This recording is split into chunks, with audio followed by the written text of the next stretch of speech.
Welcome to the second panel discussion of Leaders Edge Showroom. And today we will be discussing what is uppermost in everybody's minds, and that is keeping a workplace safe. So let me formally introduce to you our main speaker for today. And he's been studying long and hard about COVID-19 way back last year. So he is an occupational health master, a wellness consultant, medical technologist, nurse, and doctor of medicine. He comes well prepared because on top of his radio and TV appearances discussing this matter with great research, he also underwent online training sessions with the WHO, the British Embassy Manila, and the UP College of Medicine of Health, Public Health. And this is, let's welcome him, our viewers, Dr. Renato Noy Josef. Thank you for being here with us. And let me introduce somebody who is very close to my heart. We have been working closely together at the People Management Association of the Philippines. She is an outstanding HR professional, and she is now the president of P.M.A.P, and she is Lin Mukhi. There you are, Lin. Hi, Lin. Hi. Good afternoon. Thank you for being with us, Lin. Thank you. And also, she is what I would call a symbol of hope, because she is the chairman and CEO of Airspeed Group of Companies. And you know that they are the ones in charge of distributing, making sure that people who need the vaccines will get it on time. She's one of the biggest logistics provider for us. So let us start the ball rolling with Dr. Noy Josef giving us the latest national and global updates about COVID-19. Doc Noy? All right, thank you very much, Ms. Dina, for that very kind introduction. And of course, I'm honored to be with our top executives here from Personal Management Association of the Philippines, P.M.A.P, Ms. Lin Mukhi. The first time I'm seeing you there. And Ms. Rose Rafael from Airspeed, or a group of companies who's doing so much services for our country. So first off, I would like to, of course, nothing to do with the basics of COVID-19, but we know for a fact that we are in a huge pandemic, huge at that, especially here in the country. So it's now a good development here is the fact that the vaccines are on the way, and of course the United States and the UK are heading the number of vaccinations at the moment, but we are still very, very far from the target that we are having to reach the herd immunity. That is about 70% of the population has to get it for the virus not to be transmitted from one person to the other. Of course, in our country, it's a kind of disgusting or disappointment, so to speak, for lack of better term. But you know what? We did not reach a million yet in terms of the vaccinees, of the recipients of the vaccines.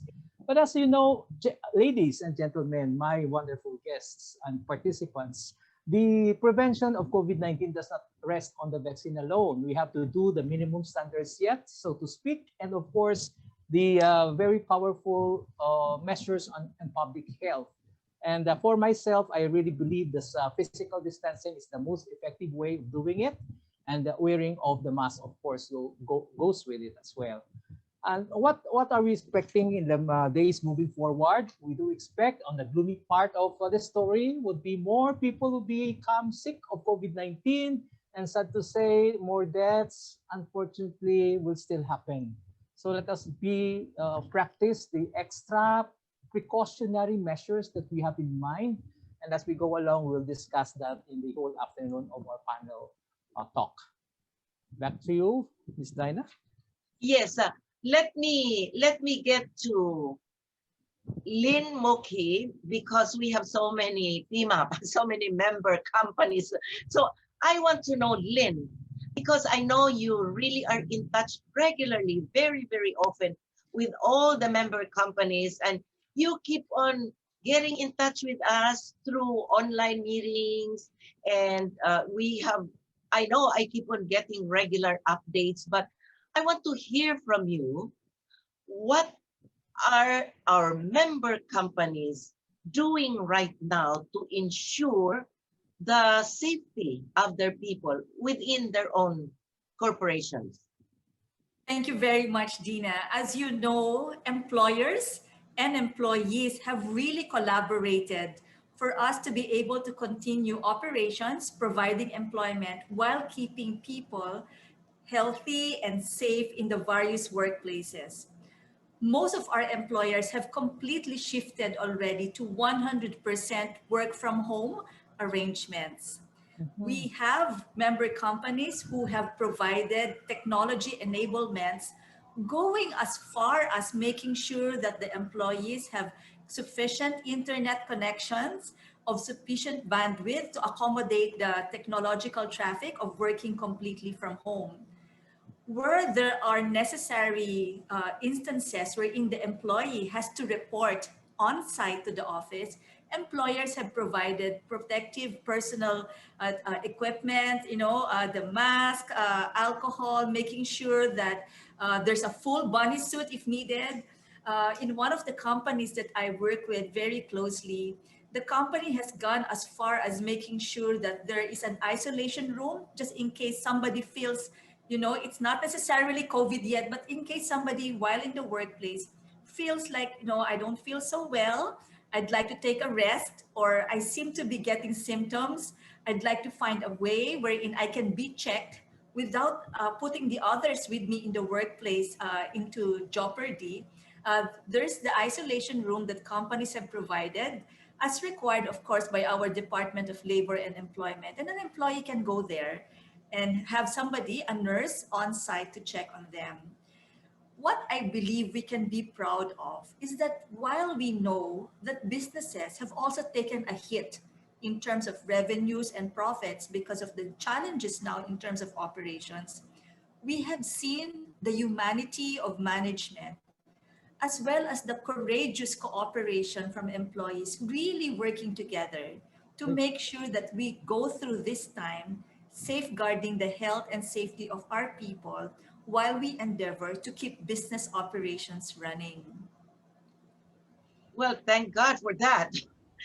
Thank you so much. And I'll get back to you later. We just want to formally also introduce another member of the panel. And of course, she is Rosemarie Rafael. I know for me, at least in my mind, in my heart, she symbolizes hope in the sense that we can be sure once the vaccines are available, there are these logistic companies who will make sure we get it on time. Rose, please tell us a little bit about what you are doing right now to prepare for this. Actually, I'm not the only one, Dina. There's so many other providers who will be doing this, and then DOH has their own setup or arrangement. But what I can say is that if when it comes, we're ready, because this is something that you have to prepare for in terms of the packages, the bags, the temperature, and each of the vaccine distributors are also has different requirements in terms of temperature, how it's being handled, how many dosages have to be given in a particular box. Let's say, for example, there are 1,000 vaccine dosages in a box. You can only open it like a certain number of minutes twice a day, then close it. So there's really, if there is no preparation among the many providers, we can have the vaccines go to waste. So it's very important that everything is prepared ahead of time. So there's so many providers among all of us who are ready, who are there, who understand and know what they're doing. Of course, this is in coordination because as far as I know, only ICTSI and Go Negosyo, and I think Unilab to a certain extent are the ones who are supposed to do the distribution or the ordering, the procurement for the private institutions. So everything goes through them in coordination with Department of Health. So that's the arrangement right now.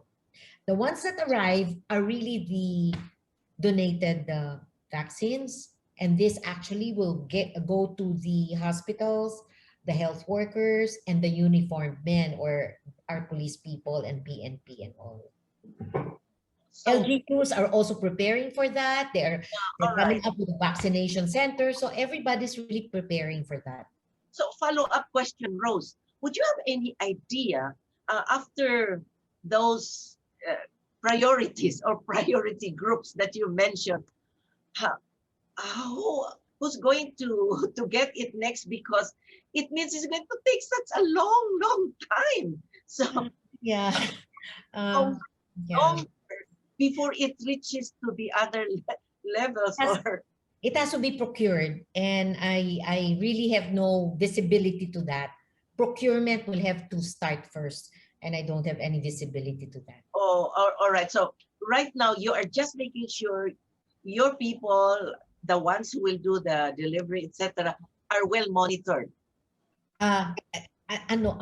Disclaimer, I'm not the only one, Dina, there's so many others. But then, Yeah. of course, everybody is preparing for that. Whether it happens, it won't happen. Of course, it has to happen. Everybody's preparing for that because this is a milestone for our country. This is something that is really needed by each and everyone to collaborate on. This is not something like one can just do it.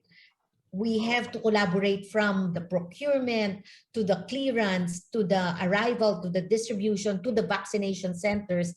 LGUs will have to work on how many people are going to be vaccinated, because they really have to make sure that the number of vaccines that are given on a particular day are exactly the same as the number of people who have registered on that particular day for vaccination. And I'm sure Dr. Joseph knows about it as well, right, Doc? Yes. So there's a lot of coordination that's needed, and we just have to prepare ourselves for everything. And LGUs are preparing, they're procuring, private companies are procuring, but I don't have any visibility on when it has been procured. Oh, I see, I see. Thank you so much, Rose. Now let me hear from Doc Noy. Doc Noy, during our last Leaders Ed's talk show, you mentioned that some corporations became very comfortable and they thought, oh, it's okay, we only have so many number of people. And yet without realizing that they don't have this, you were telling me that they should have a way of also making sure their ventilation in the Yeah. office is reaches the high standards so that nobody gets infected. What Yes. can you explain that ventilation uh, strategy again that you mentioned to us? Okay, thanks, Ms. Naina. This is one important aspect of the workplace setting, and it's very fortunate that we have the two top executives of the different corporations and the agencies here to take note of. The Department of Labor, under the Bureau of Working Conditions, of which the current director is my friend from UP Manila, is a colleague at our master's program in UP Manila, Carizo Public Health, and I'm working with her. And she emphasizes the point that the workplaces should be readying themselves on the inspection and audit in terms of the workplace environment to protect the workers from COVID-19 infection. So particularly is the ventilation that they would be conducting an inspection on. The ventilation, what is the very important aspect in the ventilation of the workplace is the air changes per minute. All right.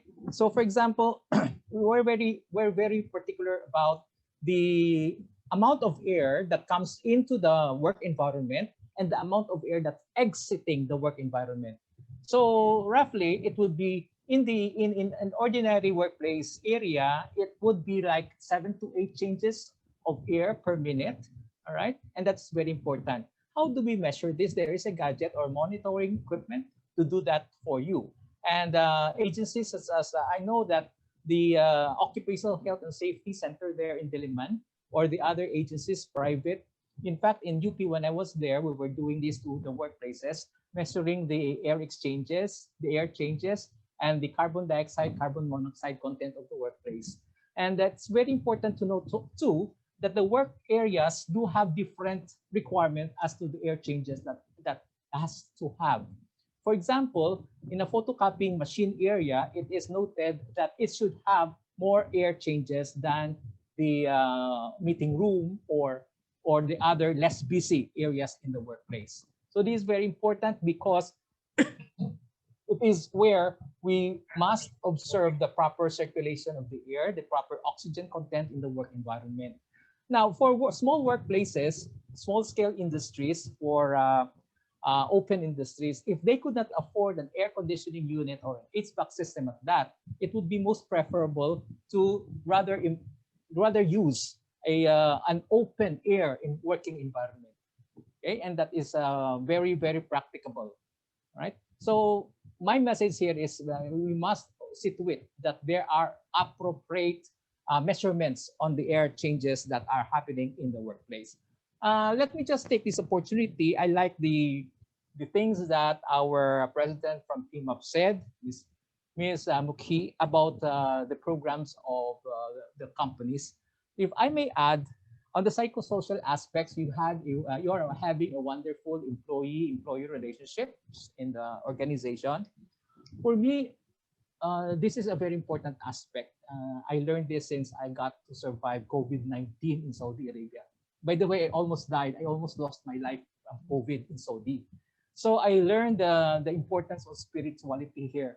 For me, at this point in time, I always balance the science and the spirituality. And I would like to think that this is a design, there is a divine design of this pandemic. And notice, I also studied the situation around the globe. And it's just unfortunate to note that countries which do not really have a good governance, no good systems and procedures. The people are in disarray, confused. People wanted to be leaders. They don't want to subsume the role of just following commands. We are really in a dilemma as a country. So I think I'm also holding sessions with different religious groups to make sure that prayers are in place, because I really believe that this pandemic is, God is in control and He has the way to make this pandemic end actually. You see, a very good example here is the variants here. We do not know how many variants still are coming. And we know for a fact with the power of God, He could make ways to make this pandemic to an end. All right. Now, as I continue for Miss Rose Rafael, a very important aspect in the program here is the tracking and monitoring. And this is not an easy task. This is very challenging in terms of the companies must make sure that they already have the systems in place in coordination with the Department of Health. I know that they have, the Department of Health has its own system procedure and the companies are encouraged to adopt that. Remember that the uncontrollables, such as the people who do not want to have the second dose. So where do you put the vaccines reservation for that? We cannot afford to lose or to waste such vaccines. So these are for me as of now. Of course, COVID-19 program in the workplace should be a multidisciplinary team approach. It should not be an HR thing alone. It should not be the doctors or the nurses team alone. It should be a multidisciplinary, especially, by the way, we must address the people who still are not convinced to receive the vaccines. So we have to pay particular attention for the anti-vaxxers, for example. And later on, as we go along our relationship with you, I can be a mentor to you on how to approach these issues that are besetting us in our country.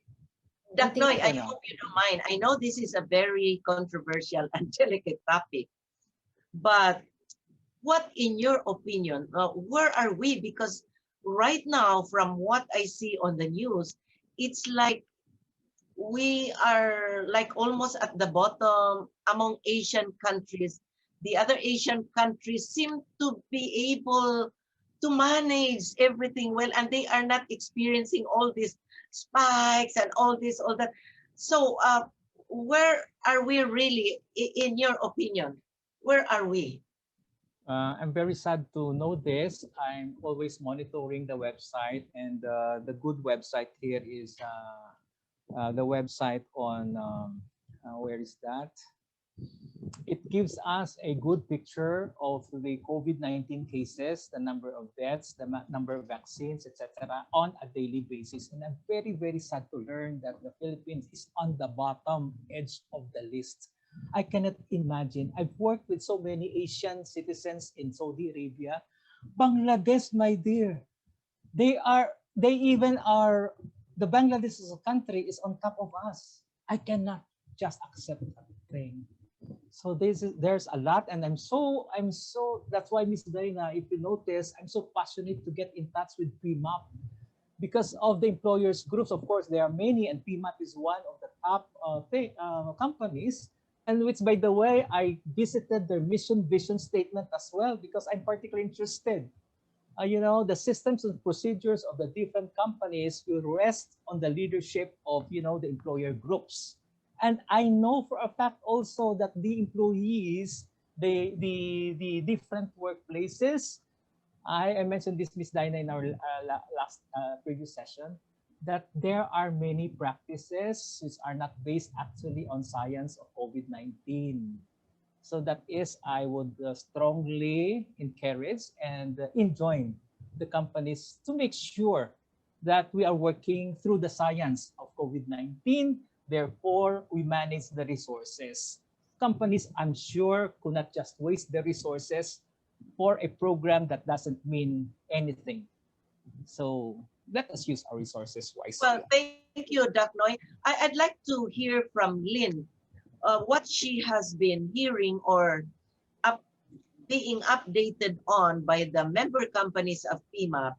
What kind of wellness and psychosocial, what we call programs or projects are being observed in the different member companies of P.M.A.P. Yeah, definitely, Dina. There's been a greater emphasis on caring for the holistic well being of employees. In the past, before COVID, most of the wellness programs have simply centered on physical well being, Zumba classes. Some companies have installed gyms in the workplace, exercise, education towards nutrition. But what we have seen is that really it's the totality of the employee that we must care for. And so if there's one blessing that has come out of this crisis, it's really a greater awareness of Mhm. looking at holistic well-being, physical, mental, emotional, and social, as well as spiritual. There's been a rise of programs that cater to counseling needs of employees. Nice. We have identified that anxiety and depression, anger over frustration with the situation have been major issues that employees have encountered in the past year. Nobody was prepared for this pandemic to come upon us. And when we started the lockdown in March of 2020, people thought it was just going to be 1 month, right? Remember, it was supposed to be until April. And then, of course, we realized that it would take much longer for us to be able to contain the virus. And so people started grappling with issues. How could we continue to grow in our careers? That's one major issue because people have an intrinsic need to growth. Or am I going to have my job for the long term? What happens if the company decides to retrench employees? Where will I go? Or some of us might have family situations which are not quite ideal. And sometimes, if due to lack of maturity, family members may not be able to extend to each other emotional support. Before we could go out and see friends. So now the employee will think, who can I talk to? Right? These are all issues that have arisen. And what we have done and what we've been seeing is that provision of counseling services really helps. A lot of registered psychologists have been contracted by companies to provide confidential counseling. Nice. No need to tell your employer what you're talking about, and the psychologist is also honor bound not to divulge, but it's simply having a listening ear to talk to. That's one. Another is, even though we're working from home and separated physically, it's also a way for us to connect when companies put together online programs that where people get together. Some companies call it our coffee time. People used to love going to the pantry, right, in the workplace and eating merienda or snacks together. Now there is online coffee time. Mhm. And people can just say, it's our snack time anyway. Let's all sit down, grab a cup of coffee, and talk to each other 15, Mhm. 30 minutes. It gives a boost to the spirit, helping Nice. people to feel that they remain connected with their friends in the workplace. I'm Oh, glad that we also talked about, contact tracing. yes. Whenever people step out of their homes, if there's something that they have to go on site to the office for, there is always that level of anxiety. Will I get exposed to someone? Or who will I come into contact with? Or if they find out, oh, this colleague of mine exhibited symptoms, am I one of those who might have been affected? So one of the things that companies have done as well is an aggressive contact tracing program, putting people in teams who can come to the office, really monitoring that very strictly, as well as devices like a QR code that traces where you go in Mhm. every part of the building. Mhm. You badge in, badge out every time you enter a floor, and that allows us to trace who were there on a specific day, so that if somebody exhibits symptoms or reports exhibiting symptoms, we could right away contact people and say, please observe yourself if you're exhibiting symptoms and go on a 14-day quarantine. All of this are intended to communicate the message that we care for you physically, mentally, emotionally, socially, and spiritually as well. Well, thank you so much, Lynn. I know I could count on you for answers because you are so in touch. Yeah. You really, really are a working president of P.M.A.P. Thank God for that. Now, Nice. Doc Noy, I don't know if you can answer this or you can give us ideas, but it's like this. I happen to know some people who are bedridden and immobile and they cannot get out of their homes. How do they get vaccinated? I mean, who's going to provide that kind of service for them? All right. That's a There's no very way. good. Yeah. They are bedridden. They cannot get out. All right.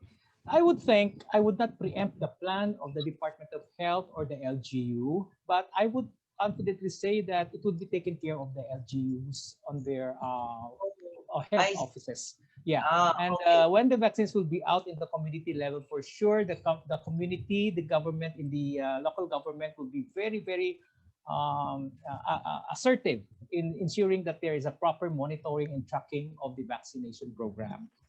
Can I add something to Miss Angeline? I'm very excited about what's happening in the workplaces. And I'm sure when I get in touch with my colleagues from UP Manila, College of Public Health, I'm sure they're also listening right now because I've invited them. The psychosocial aspect, if I would may add on that, please involve also the family members because psychosocial should be holistic in its approach. And then you may also add something on ergonomics. People who are working from home, make sure that they are given or they provide themselves with appropriate rest breaks, the time to do exercise, and the best way, by the way, is before they put on their computer. All right, they put their computer on. Right, they do some physical exercises, and there are lots of things in the YouTube and the proper posture. Just to give you an idea, make sure that the arrangement in the workplace at home is very well conducive for their physical makeup. And I'm particularly relating to the rule of 90. This is just a brief background of what ergonomics is. Ergonomics is the study of the man to or woman to his work. So the rule of 90 says that the 90 degrees should be observed from the foot and the lower leg and the upper thigh should be 90 degrees. The thigh and the lower back should be 90 degrees. When you do your computer work, extending your hand on the table should be more or less 90 degrees as well. In this way, we are assured of the proper circulation of the blood, and that this contributes also to the well-being of the worker. All right, and I also would commend Ms. Angelina about the doing the counseling services to the employees. And I'm impressed about the medical confidentiality. So we make sure that the employees do enjoy the right to privacy. These things that are being talked about by the counselors should be limited in the room. And lastly, on the ventilation, as I may add, make sure we are using elevators left and right in our buildings, right? So I'm also I UCQ mamayang elevators gabi. are limited in the number of occupants per ride, right? Total But lockdown. how about posting something on the elevator wall that please refrain from talking while in the elevator? That's very important. All right. In the workplace, back to the ventilation. If you are using an electric fan, do not adopt an electric fan that is swaying left and right to and fro. It could be better that the electric fan would be steady in one state, because by doing that, we are avoiding the possible spread of the particles or the virus in the workplace. That's very important.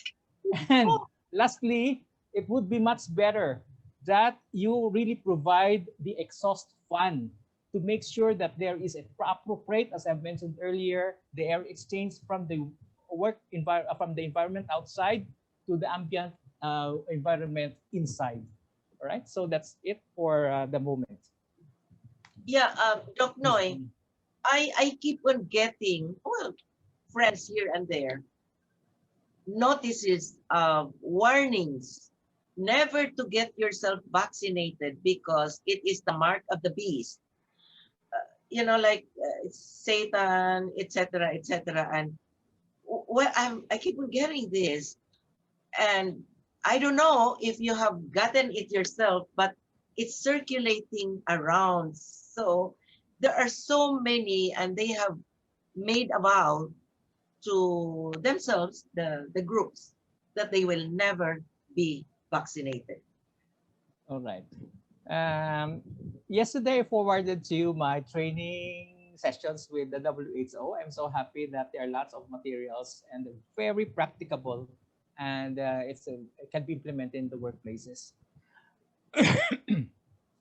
The issue on the vaccination is very huge in terms of the concerns of the people being reluctant to receive the vaccines, and compounded by the fact that there are anti-vaxxers around, officially registered as Facebook users. In fact, they're backed up by, sad to say, sad to call them syndicates all over the world.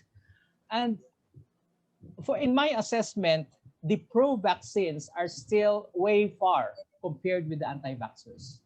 And looking at the profile internationally, the vaccination program is well supported by international agencies such as Centers for Disease Control and Prevention, the US, by the World Health Organization, by the International Labor Organization, by so many organizations, not to forget, of course, the medical associations all over the world.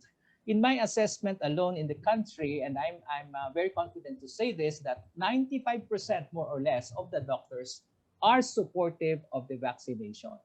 So to cut the story short about how do we address this, let the anti-vaxxers say their own piece of their reluctance, of their negative points about the vaccines. My point here is, when we think of the efficacy and the safety of these vaccines, the number of people who have died, this is by the way very minimum on anaphylaxis shock, secondary to the vaccines. This is the thing that the science should work on, and they are in fact working on it continuously and tirelessly. The researches are being done left and right despite the ongoing vaccination all over the world. And there are many government international agencies who are in charge of monitoring the different side effects and complications of the vaccines. And outrightly, they report it to the manufacturers under the control of a certain body which is responsible of ensuring that the vaccines are safe and effective. So in summary, at this point of my discussion, we should not be worried about what's happening, but what's happening in terms of the side effects and complications, but rather let us address the issues head on. The science is there. The scientists are there. They're doing their job, and salute to them. They're doing a great job at that. Thank you, Doc Noy. Rose, in your, let me zero in on your group of companies. Well, first of all, I feel so sorry to hear about your son, that he actually got COVID positive, but you're taking good care of that. Now, within your company, are you what we call, are you on 50-50, or what's the work from home ratio among your, I believe you have 800 to 1,000 people, right, Rose? Yes, Dina, actually, when the lockdown started, we didn't stop. I mean, most of us were working from home, but our riders, our drivers, our operations people are out there because that actually was the time that we needed the essentials to be delivered to people and to companies. Airlines, actually commercial airlines stopped, but we chartered aircrafts to be able to bring some essentials to Cebu, to Davao for a certain number of months. So I'm happy to say that these people, our people, were really the frontliners because they were there, out there.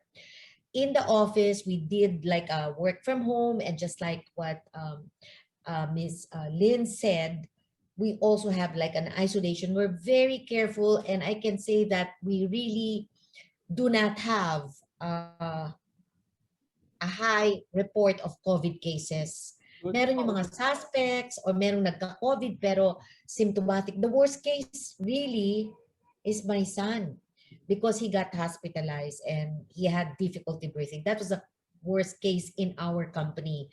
And it's not because of the office, because he went to another place that is really crowded, like a government agency, and that's where he got it because we were able to trace it. So how do we address it? I think our riders and our drivers are out there. So Doc, di ba, parang walang enclosed. So there's the sun, there's the air, it's open. I don't see them getting sick at all. We give them vitamin C, that's part, because we have to protect them. It's really like, okay, COVID is there, but we have to come up with protection because we need to still go on. So we have our PPEs, we have our masks, we supply them with all of these things, including PPEs. I'm sorry, including, yes, PPEs and masks, because we also deliver to hospitals. We also deliver to pharma company. So we have to use them. Then at the same time, for some companies, they require us to come up with antigen test before we have our deliveries. So these are the things that are actually cost but are necessary for us to be able to serve the requirements of our clients and stakeholders. So we do those things, and we also have a nurse and a doctor in the company who actually checks on them. If somebody is like feeling sick, we don't let them go to work. So we have like a Doc was talking about the incubation period. In fact, I'd really like to ask Dr. Joseph about that incubation period, because as I said, you can be tested negative, then is that the right timing? Because after a while you become positive. Some are symptomatic, some are asymptomatic. So I think the danger is if you're around asymptomatic people, they're carriers and you don't know. So in our office, we practice all the health protocols like social distancing. Yes, we have food in the office because we serve meals for the people, but we don't use the canteen anymore. They have to get their meals and bring and eat it in the workstation. Nobody's allowed to eat together. And at this point in time, because of the surge, we don't allow visitors anymore. And we have like a bubble team. So a certain team is there. We call it bubble teams. So we don't have any, like if let's say you're from the HR department, let's say, nobody can enter the room. And then if you're in the operations air freight department, nobody can enter that room. So it's like inclusive to all. But at the moment, we are doing the work from home by teams. But Oh, was in January, we all went back to work full blast. Mhm. So, but then now we just have to go back to the norm, to the new normal. So that's what's happening with us. oh, thank you, Rose. Doc Noy, because you have been thoroughly researching all about COVID-19 and aspects, what are the future aspects. I'm just wondering, there is really no what we call surefire way of telling how much longer this is going to take, and it could be years, or and then it's by country, different situations in each country. So what is your fearless forecast, Doc Noy, about this particular, what we call crisis, biggest challenge of our lives? All right. Here's to it. We have to learn living with COVID-19. That would be the part of our life. The good news here is the science is relentlessly doing its own research as we go along. And for sure, they're doing it the right way and then come up with policies and procedures for the citizenry or the workforce to observe. That's why this group is very important, because advocacy component of COVID-19 is very important for people to understand where we are at the present time.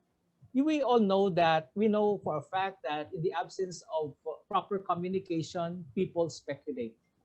And speculation, especially reading the fake news, would add up to their psychosocial issues. We must eliminate that. That's why I strongly encourage employers to set up their own bulletin board. If they could afford the luxury of doing it online, email, do have a regular update on the COVID-19, probably every day at the start of the shift, or 3 times a week. So we can come up with a unified, harmonized information about COVID-19, so we get away with the fake news that is besetting our workforce. And for Rose issues here, make sure that I just want to reinforce, everybody observes physical distancing wherever they are, right? So stay away from each other at least 2 meters away when whatever they're doing.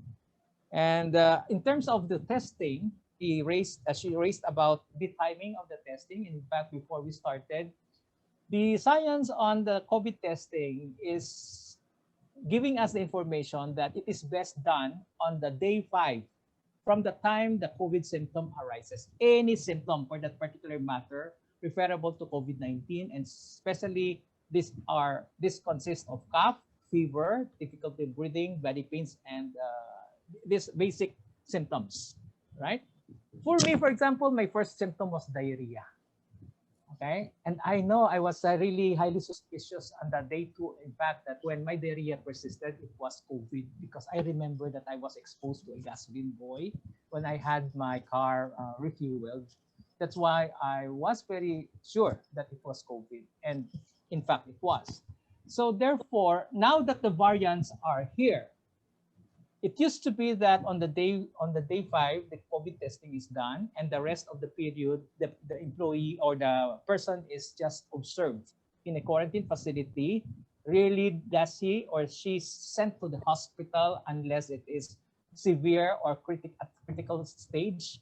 But now that the variant is here, the health authorities recommend that the test should be done as early as possible, and on the day that the person has already no more symptoms, still before reporting to work, the person has to be tested again.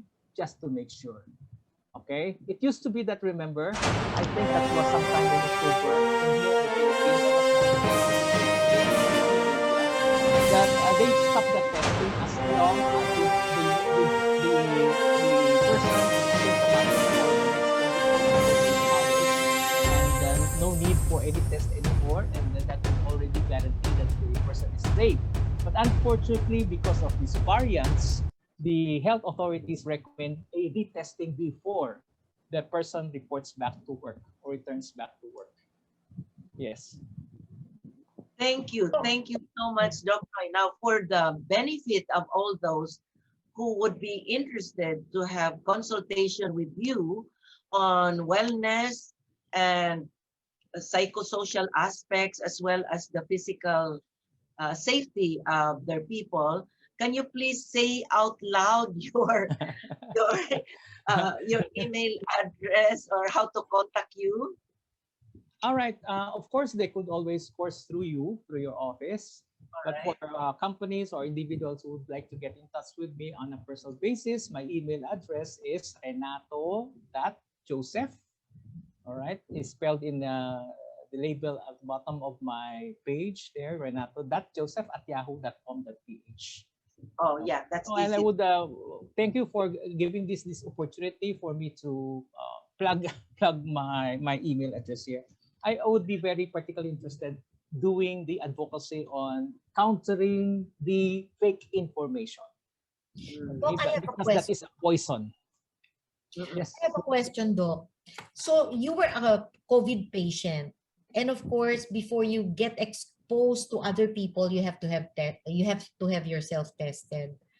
Does it mean that when you get yourself tested after being COVID positive, will you be free? Will you be negative? People are saying that you're still positive until after 90 days. Is that correct? Still, this researches on this regard is ongoing.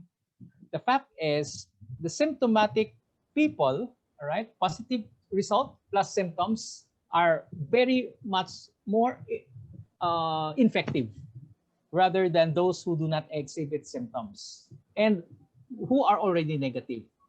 So what I'm saying is, let us make sure that the results would be in and correlate it on the clinical condition of the individual.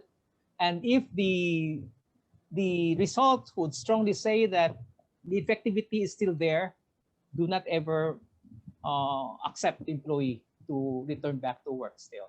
So this is where on the component of our training for COVID-19, it's very important that the medical staff of the companies should also be well versed in managing the symptoms, because you know that a single person could infect a large group of people in the workplace. So we must be very particular about that. And of course, as Ms. Lin said, most of the companies now are on working from home. So that's good development as of now. Yeah, thank you, Doc Noy. I believe from observation that it is the good nature and being Christians.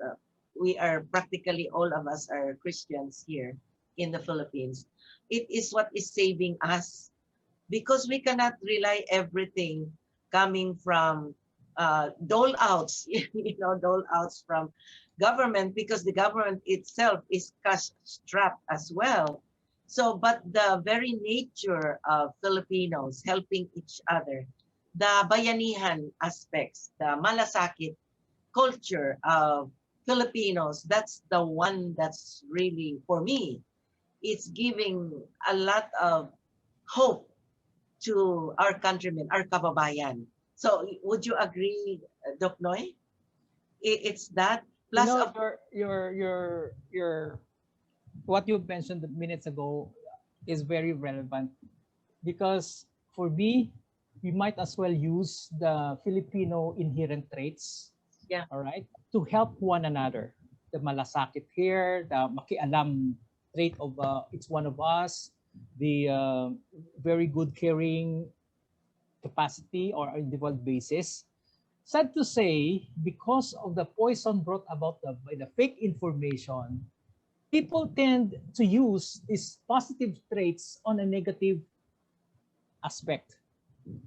Okay, and we can do that. We can do that. We can, in fact, my strong recommendation is come up with a strong team for its company consisting of strong attitudes and behaviors, so that they would be like a the sounding board of the employees who would like to seek counseling or consultation, because what we need here is reinforcement of our values, and we know for a fact that COVID-19 can be solved, the pandemic could be solved by a team effort. Team effort, we should work as one. We cannot dance to different music in our country to address the pandemic. And also, of course, it's in my fervent prayer to pray really that corruption will be eliminated in the leaders who are responsible in the program here. And down the line, the anti, or the sana wag na, I hope we will stop fighting each other. We stop fighting each other because there's no use. In fact, I learned this just recently in the Christian fellowship, that there's no use of arguing. In fact, there's no use of doing discussion up to the high level. We just respect the experts who are handling the program. The negative trait of the Filipinos is we don't want to be subordinates. We would like all to be leaders. Sometimes, sad to say, just to raise issues without really knowing what he is or she's driving at. All that she wants is to hear, to listen, to be listened to. We must respect the leaders. And if I may, and this is very powerful. And again, Miss Dina, you mentioned we are all Christians here. Do you know that there is a verse which says that we must obey our leaders because God is the one who has bestowed the leaders? Yes, and it really touched my heart on that.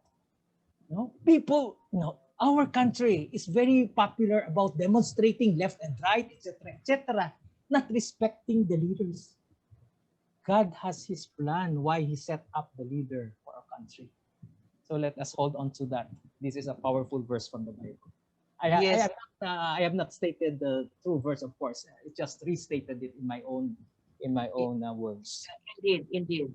Thank you so much. And I know that your faith, because I've known you many years back before you left abroad for employment there.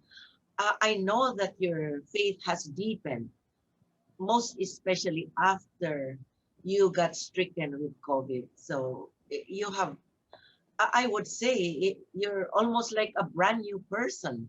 Yes. Really. Yes. Again, born again, So I am so glad, Doc Noy, that you're so generous to spare your time, no time spared, rather, to share it generously with us so that we get to know more about this. One last thing, because you said we need to learn to live with this. So, okay, that's a general statement. So step one, step two, how do we learn to live with it? All right. Yeah, I remember. I think I did not elaborate on that comprehensively. Yes, we have to learn the way we have to live with COVID-19. A particular instance is the emergence of variants, for example. We have never predicted that variants would come in last year. We all know that COVID would be out like end of the year or early 2021, only to realize that variants will be coming in and out. Okay? And variants will still continue. Right. Now, the good thing is that with the help of the vaccine, which is a major factor in hopefully ending the pandemic, and of course the basic public health measures, for sure, my audience, there would be another bouts of pandemic in the years to come. We all know, we are cognizant of the fact that we tend to abuse the environment, the world, all right, and spiritual aspect of disobeying the word of God. All ingredients are there, and this pandemic will never be the last, for sure.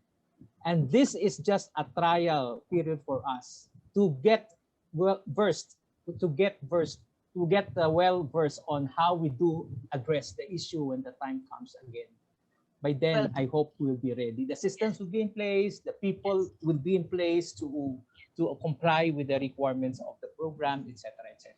yeah, that's very well explained, Doc Noy. Now, let me hear from Rose and then from Lynn their what we call parting message to our viewers, because everybody's so eager to hear these are thought leaders, you know, just like you're a thought leader. So Rose, and then we will end with Lynn for your message to everybody out there. Just like what Doc Joseph said, we just have to embrace the new normal. This is the new normal. This is something that we cannot control, something that we can't do anything about except to adapt. So adapt to what is relevant, look at what resources we have and check on the resources and use it wisely, maximize the resources we have. And again, to me, I really believe that we just have to, as leaders, we just have to lead with courage.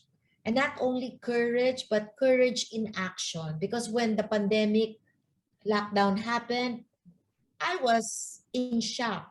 I didn't know what to do. The first thing that came into my mind is like, how will I pay for the salaries of my people? Because there's like lockdown and not much companies are open and all. So that was what is in my mind. But as leaders, we really have to lead our teams in courage and courage in action. And of course, when you do that, fear is still there, but we'll just have to just do it in fear and just lead the team courageously. That's all I can say. Oh, thank you. That's inspirational. Thank you so much, Rose, for your sharing. Now let me hear from Lynn. Thank you very much, Dina. I would say that in every crisis, we will find opportunities. In every crisis, let me repeat that, there will be opportunities. This crisis is giving us the adversity quotient opportunity raising potential for all of us. It's a time wherein we can raise and develop, strengthen our adversity quotient. This is an adversity that has come upon the whole world. And before, we used to think of, IQ, intellectual quotient, intelligence quotient, and then we talked about EQ, emotional quotient. What is becoming more and more apparent now is there is such a thing as what we call adversity quotient. How well can you cope in a situation wherein a lot of negatives and a lot of challenges are trying to keep you down or to overwhelm you? The higher your adversity quotient, the better you can cope with the crisis. How do you raise your adversity quotient? I'll give you 4 tips, and that will be my key message for the day. We talk about grit, right? This is a time to demonstrate grit, Grit. So let's break down what grit means. This is something I learned when I had a webinar as well with Dr. Paul Stoltz, a well-known professor and advocate of adversity quotient and grit. And I'd like to make sure that I recognize and give him credit also, even as I share what I learned from him. Grit. The word G stands for growth.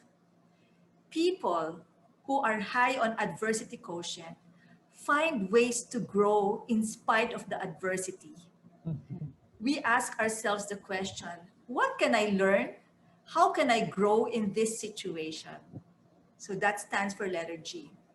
Then let's go to letter R. R stands for resiliency, or the ability to bounce back and bounce even higher, coming from where you were when the adversity came upon you. It's not embarrassing to say, oh, I went through a time of depression. Oh, I went through a time of anxiety. Oh, I was shocked. I was traumatized. I didn't know what to do. That's not embarrassing to admit because it simply speaks of our humanity. What's important is to identify, how will I get out of these negative emotions? How will I demonstrate resiliency? How will I grow, bounce higher, starting from where I was? How will I stand and make sure that I'm able to move forward, whatever situation, wherever might be my starting point today? So resiliency for R, is instinct, or being able to identify what might be the best measures, the new goals that you would set. I would also call it for that it should stand for innovation. Have an innovation mindset. We have a lot of constraints. There are many things, obstacles that stop us from being able to function at our best. If we adopt in our instinctive mode an innovation mindset, we will pursue trying to reinvent, trying to discover new ways. We will keep on looking and looking and looking until we find a way that works. And my advocacy is to use technology. This is what will empower us.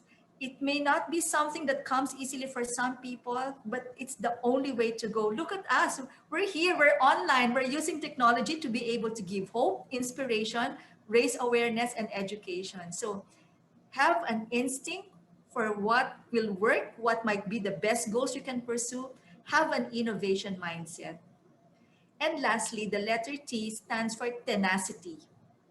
As we have said in this session, we do not know how long this crisis will continue, and our world will never be the same. Tenacity will make us persevere in whatever situation you might be facing today. Tenacity will make us do everything that's within our power, give of our best, find resources, and never, never give up. Because whatever situation we might be in, the purpose for our lives remain. We can make a difference to others, no matter how small our world might be. Some of us have bigger spheres of influence.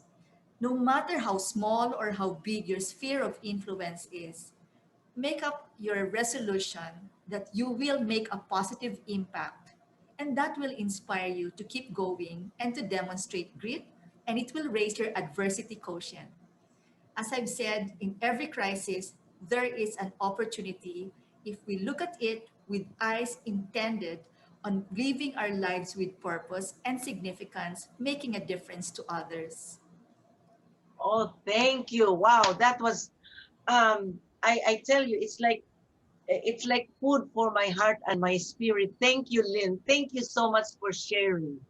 And thank you also that you were able to go through that session with that doctor. And so we are about to wrap up, and I'm so happy that we have with us Dr. Renato Noy Joseph, our, for me, go-to COVID-19 expert, because he's always studying, learning some more about this particular challenge right now. And I thank also Rose Rafael for giving so freely of her time. I know she had other meetings, but she made sure that she will be with us this time. Thank you, Rose. And Lynn, what can I say? I tell you, every day you have something going on with P.M.A.P, and yet here you are. Oh my gosh. So generously giving of your time and your guidelines for this, and especially these last reminders about developing grit in our lives. Wow. Thank you so much. So Doc Noy, I'm so also grateful to you, and I appreciate how you gave us a global and a national perspective about what's going on, and especially the tips on how we can just live with this threat amongst us. And of course, the Filipino spirit lives on, the Bayanihan spirit, and the Malasakit lives on, and this will somehow trigger that. And of course, our faith in God will, because He's in control of everything. So thank you, everybody. And remember that learning is a never-ending journey with limitless vistas. Until our next panel discussion, see you all, everybody. Thank you. God be the Bye. glory. Thank you, Dina, Bye. Nice Rose, meeting you. Dino, and Dr. Joseph. Nice Bye. meeting you all. Yeah.